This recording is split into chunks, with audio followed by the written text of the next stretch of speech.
వాయువ్య బంగాళాఖాతంలో తీవ్ర వాయుగుండం తీరం దాటి క్రమేపీ బలహీనపడుతుంది. మరో 24 గంటలు అల్పపీడనం కొనసాగుతుందని ఐఎండీ ప్రకటించింది. మరోవైపు అల్పపీడన ప్రాంతం నుంచి ఛత్తీస్గఢ్ వరకు ఉపరితల ఆవర్తనం కొనసాగుతుంది. రుతుపవనాల ప్రభావంతో వచ్చే 5 రోజులు చెదురుముదురు వర్షాలు కురవనున్నాయి. ఇక విశాఖ తీరంలో సముద్రం అలజడిగా మారింది. బలమైన ఈదురుగాలుల కారణంగా కెరటాలు ఉవ్వెత్తున ఎగిసిపడుతున్నాయి. మత్స్యకారులు మరో 2 రోజుల పాటు వేటకు వెళ్లొద్దని వాతావరణ శాఖ సూచించింది.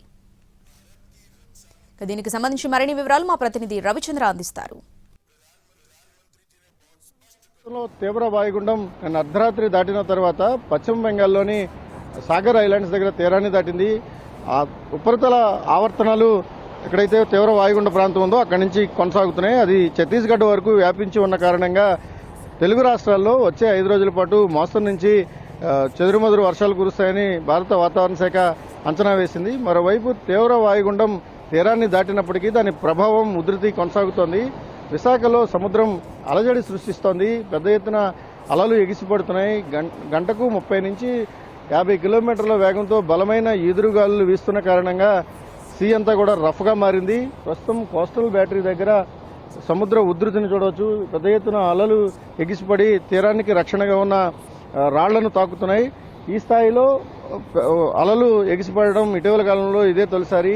మరోవైపు తీరం పెద్ద ఎత్తున కోతకు గురవుతోంది. ప్రస్తుతం సముద్రం అంతా కూడా భారీగా ముందుకు చొచ్చుకొచ్చింది.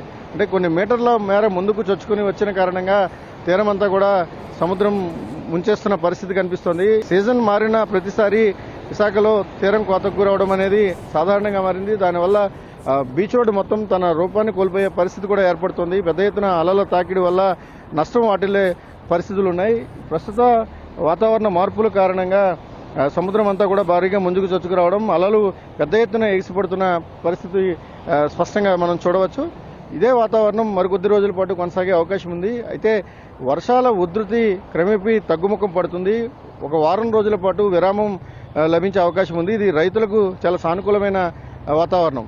వాస్తవానికి తొలకరి జల్లులు కానీ తొలకరి వర్షాలు మొదలైన తర్వాత వ్యవసాయ పనులు ప్రారంభించుకోవడానికి రైతులు ఎదురు చూస్తుంటారు. వారందరికీ కూడా నిరంతరంగా వర్షాలు పడిన కారణంగా వ్యవసాయ పనులు అనేవి ఆలస్యం అయ్యాయి. ఇప్పుడు తొలకరి జల్లులు కాస్త విరామం ఇచ్చిన నేపథ్యంలో పనులు ప్రారంభించుకోవడానికి అనుకూలమైన పరిస్థితులు నెలకొంటున్నాయి. ఓవరాల్గా విశాఖ తీరంలో అలజడి కొనసాగుతోంది. నైరుతి రుతుపవనాల విస్తృతికి వాయుగుండం బాగా సహకరించిందని వాతావరణ శాఖ చెబుతోంది. ఇప్పుడు తెలుగు రాష్ట్రాలను పూర్తిగా వ్యాపించిన రుతుపవనాలు మంచి వర్షాలను ఈ ఏడాది ఇవ్వబోతున్నాయి. సాధారణం కంటే ఎక్కువ వర్షం ఈసారి నమోదు కాబోతోంది. ఓవరాల్గా వర్షపాతం మీద అనేక అంచనాలు ఉన్న క్రమంలో ఈసారి అంతా కూడా సుభిక్షంగా ఉండే అవకాశం ఉంది. కెమెరామెన్ శ్రీధర్తో రవిచంద్రన్ టీవీ, విశాఖపట్నం.